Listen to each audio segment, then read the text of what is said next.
Good morning everyone. आज के lesson में हम लोग क्लास 10th का साइंस सब्जेक्ट का कुछ लेसन छूट गया था, जो फर्स्ट चैप्टर में था रासायनिक अभिक्रिया एवं समीकरण। उनमें से कोई कुछ टॉपिक छूट गए थे। आज हम लोग उसको कंप्लीट करेंगे।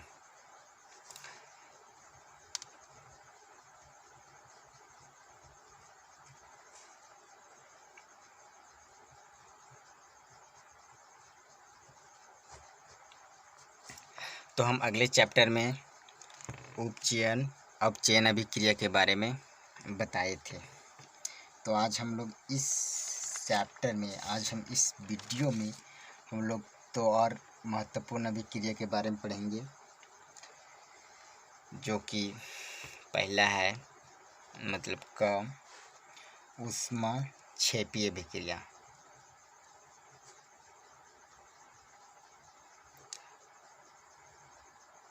ऊष्माक्षेपी रासायनिक अभिक्रिया।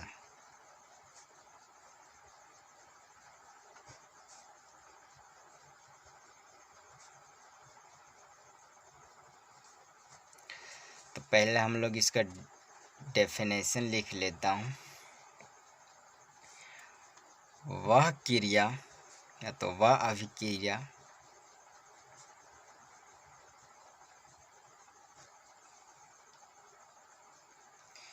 जिसमें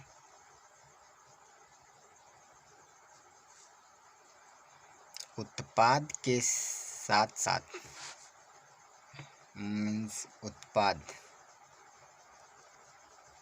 उत्पाद मतलब निर्माण,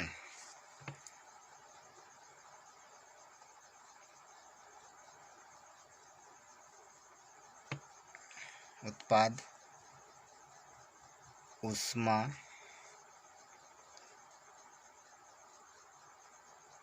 यानी कि उत्पाद है ना, सॉरी ऊष्मा नहीं होगा, उत्पाद के निर्माण के साथ साथ, उत्पाद बोलो तो निर्माण बोलो, चलिए उत्पाद के साथ साथ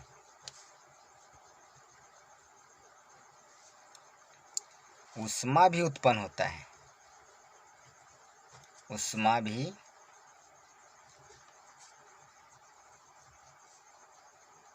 उत्पन्न होता है,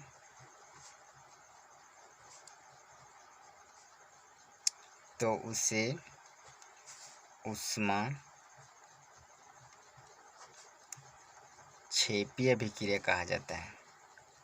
ऊष्माक्षेपी रासायनिक अभिक्रिया कहा जाता है।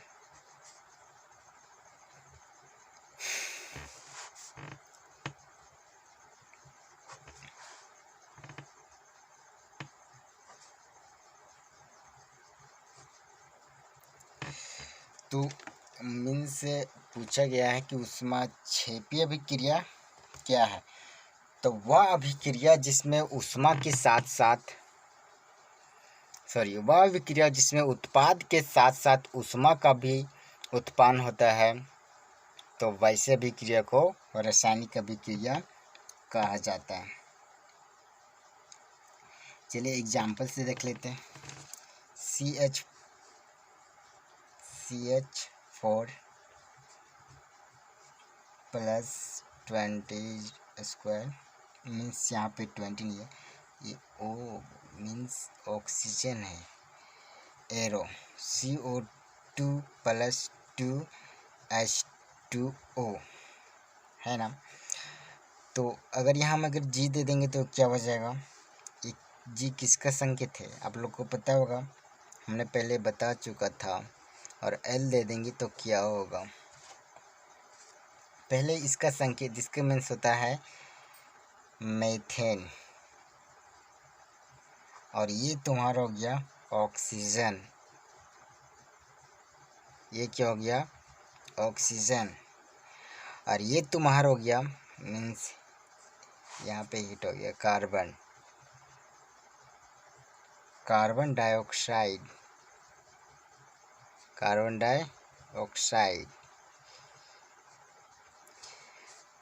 और प्लस दिया है मीन्स जल।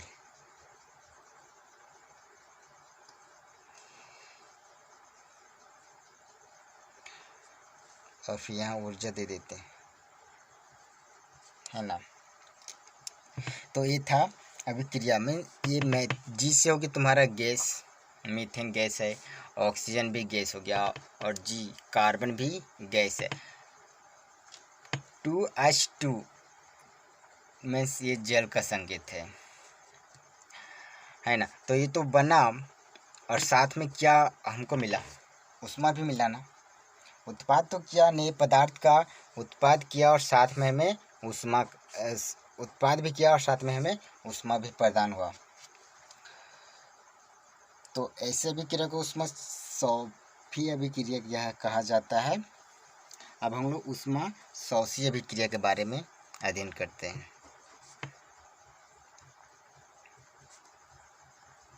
उष्मा शोषी अभिक्रिया, आप लोग इसे रासायनिक अभिक्रिया भी लिखें, हम लोग शॉर्ट में लिख दे रहे हैं। उष्मा शोषी अभिक्रिया, यहाँ बोला है वह अभिक्रिया मीन्स वह अभिक्रिया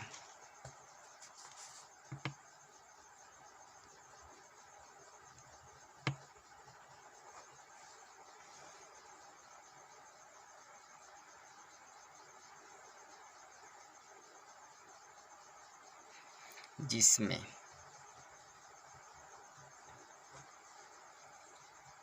उत्पाद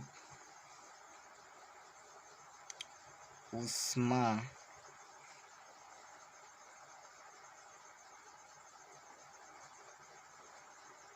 के अवशोषण के बाद बनता है, कि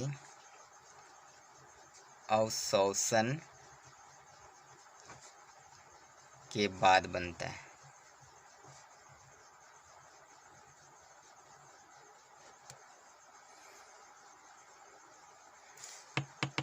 मतलब यहाँ कहना चाहता है, अर्थात उष्मा का अवशोषण होता है,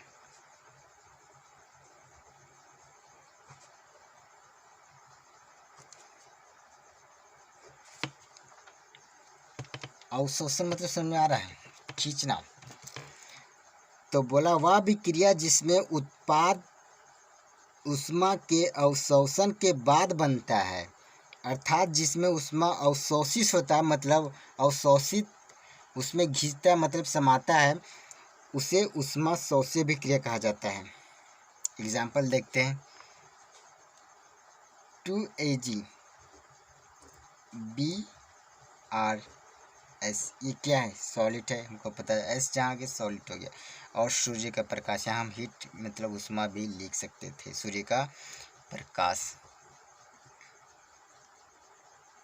जगह नहीं बचा ना, चलिए यहाँ पे लिख दे रहे हैं एरो का चिन्ह देकर। 2Ag Br2G, ये था। तो उष्मा शोषी अभिक्रिया इसे कहते हैं।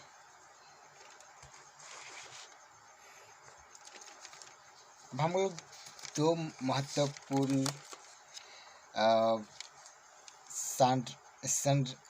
क्या है, संक्षारण और विकृत गंधिकता, ये दोनों टॉपिक पर बात करते हैं अभी। ये दोनों क्या है?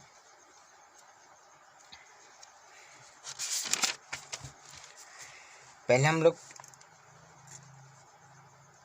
संक्षारण के बारे में वर्णन करते हैं। संक्षारण, इसका डेफिनेशन लिख लेते हैं, फिर इसके बारे में चर्चा करते हैं। जब कोई धातु को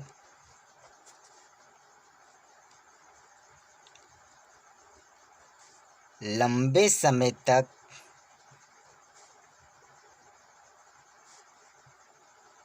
उसे वायु या नमी वाले स्थान पर छोड़ देते हैं,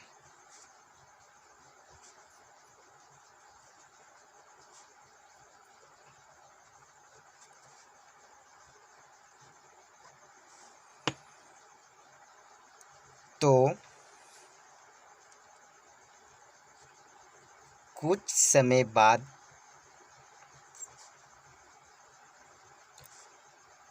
उस धातु पर, धातु मीन्स अगर कहा जाए तो समझने के लिए लोहा है ना, तो उस धातु पर एक पतली परत बन जाती है।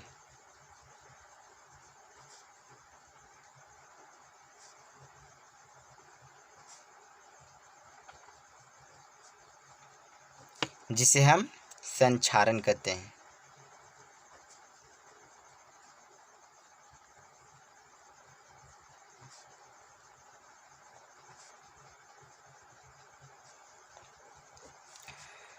तो दोस्तों मान लीजिए कि कोई धातु है ना, चलिए इसको हम धातु मानते हैं। ये क्या है? धातु। अब इसको कोई भी धातु मान लेते हैं। चलिए एक लोहा है, लोहा का कील है मान लीजिए, और इसको हम लंबे समय तक में से 2-3-4 दिन से एक्स्ट्रा मतलब एवं टाइम तक इसको वैसे स्थान पर छोड़ना है जहाँ पे वायु और नमी हो। वैसे तो वायु सभी जगह होते हैं। तो क्या होता है, इसके जब ये ऑक्सीजन के साथ, मतलब कि जब वायु की बात करेंगे तो अधिकतर ऑक्सीजन का ही बहुत होता है, तो यह वायु के साथ रिएक्शन करेगा, अभिक्रिया करेगा, तो इसके ऊपर एक पतली परत बन जाती है जिसे आम भाषा में जंग लगना कहते हैं। जो इसके ऊपर जंग लग जाता है तो वही संक्षारण है। समझ में आई बात? अगर कोई धातु को लंबे समय तक नमी या तो फिर वायु वाला आर्द्रता वाली स्थान पर छोड़ देंगे तो उसके ऊपर एक पतली पतली परत बन जाती है, जंग, जिसको जंग कहते हैं हम लोग, कि जंग लग गया। अक्सर धातुओं में देखते हैं कि जो वैसे धातु जो बरसात के सीजन में उसको बाहर फेंक देते हैं, या तो वो पड़े रहते हैं या तो वो रहते ही हमेशा, तो उसके ऊपर देखते हैं कि एक जंग लग जाता है। एक नहीं, मतलब समझ में आ रहा है ना, एक पतली परत बन जाता है, उसे जंग लगना कहते हैं। ये प्रायः हम लोग दैनिक जीवन में देखते आ रहे हैं। ये जो प्राय दैनिक जीवन में देखते आ रहे हैं कि धातुओं पर अक्सर जंग लग जाते हैं। और यहाँ पे हम लोग बात करते हैं कि अगर कोई धातु में अगर जंग लग जाता है, अगर उसको संक्षारण से बचाएं कैसे, उस धातु को संक्षारण होने से कैसे बचाएं। तो कोई लोग क्या करते हैं कि कोई धातु है तो उसके ऊपर तेल लगा देते हैं, पेंट कर देते हैं, तो इससे संक्षारण होता है। चलिए हम लोग देखते हैं संक्षारण करने का उपाय।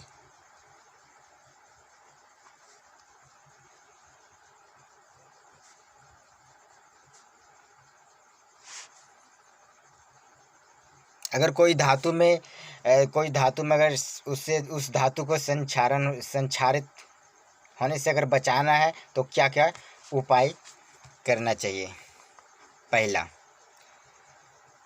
लोहे के ऊपर पेंट कर देना चाहिए, मीन्स कलर करना चाहिए।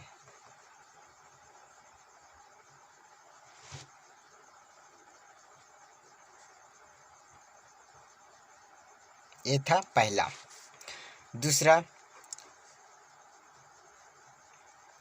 लोहे के ऊपर तेल लगा देना चाहिए,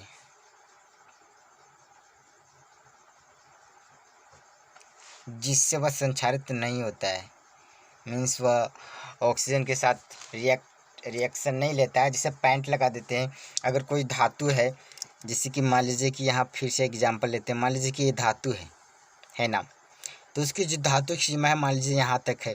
अगर इसके ऊपर जो थोड़ा सा ही पतला जो परत जो चढ़ेगी वो पेंट कहीं चढ़ेगी।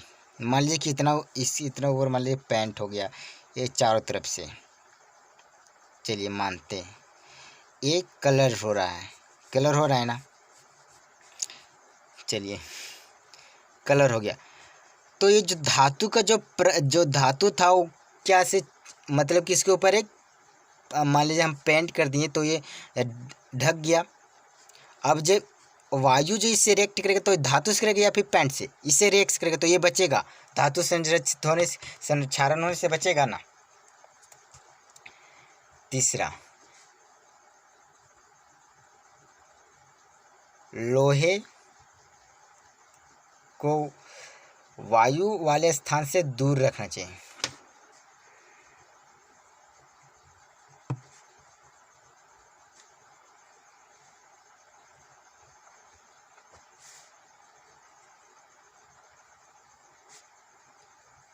चौथा, नमी वाले स्थान से भी दूर रखना चाहिए।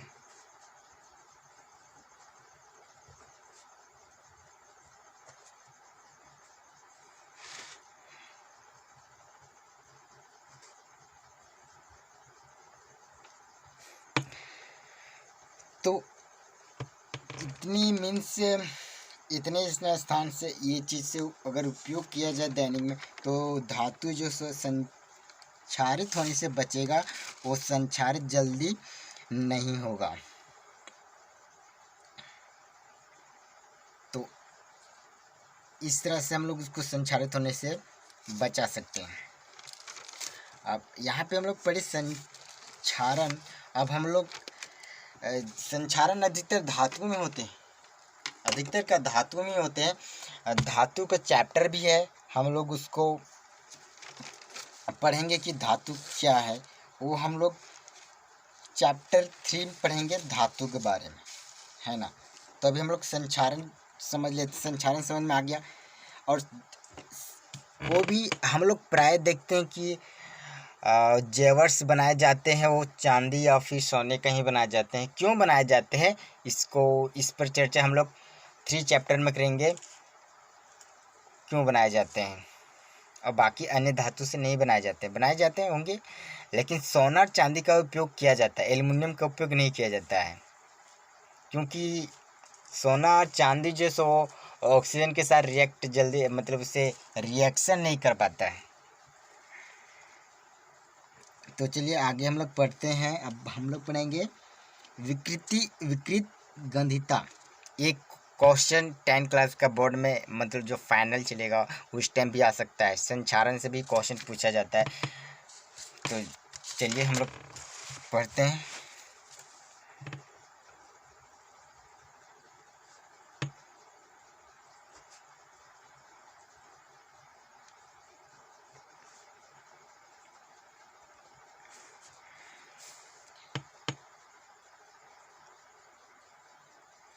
तो पहले हम लोग इसका, जैसे कि हम लोग संक्षारण का डेफिनेशन लिखे, तो उसी प्रकार इसका भी हम लोग डेफिनेशन लिख लेते हैं। चलिए,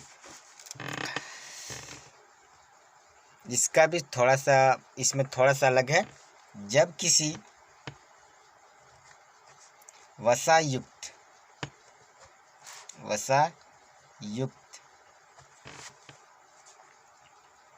पदार्थ को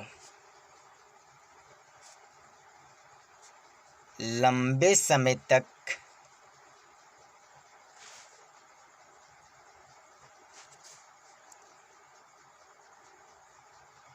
वायु या नमी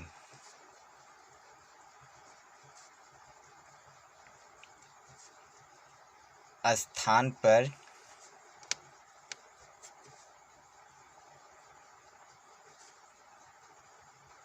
छोड़ देते हैं, तो उस खाद्य पदार्थ में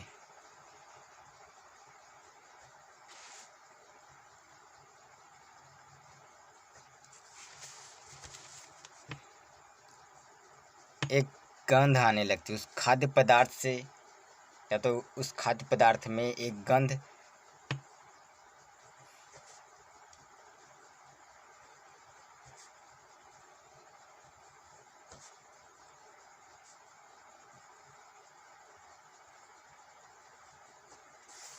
जिसे विकृत गंधिता कहते हैं।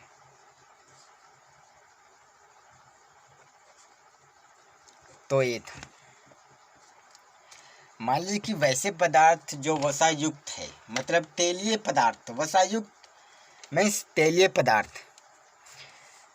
मतलब अगर कहा जाए तो चलिए देखते हैं। कोई तेलीय पदार्थ, कुरकुरे वगैरह, तो वैसे पदार्थ जो तेल से मिलकर बना हो, अगर वैसे पदार्थ को लंबे समय तक, ज़्यादा लंबे नहीं फिर भी अगर छोड़ दिया जाए तो उसमें एक प्रकार का गंध आने लगता है। मीन्स कहा जाए तो उसका स्वाद बदल जाता है।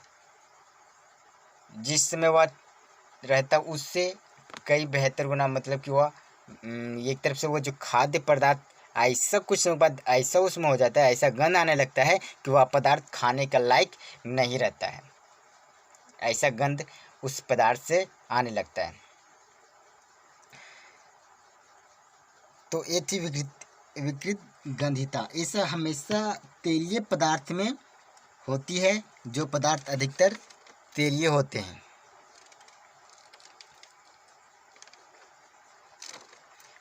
और तेलीय पदार्थ अधिकतर इतना रिएक्शन और, तो आप लोग विकृत गंधिका क्या है ये भी समझ पाए। और संक्षारण, तो आज जो 4 टॉपिक थे उसको हम लोग कंप्लीट कर चुके थे। कोई लेसन अब हम लोग को छूटा भी नहीं। अब अगले वीडियो में हम लोग क्लास 10th का जो क्वेश्चन आंसर रहेगा उसको भी कंप्लीट करेंगे, और जो ऑब्जेक्टिव क्वेश्चन रहेंगे उनको भी हम लोग कंप्लीट करेंगे। तब तक के लिए धन्यवाद, बाय।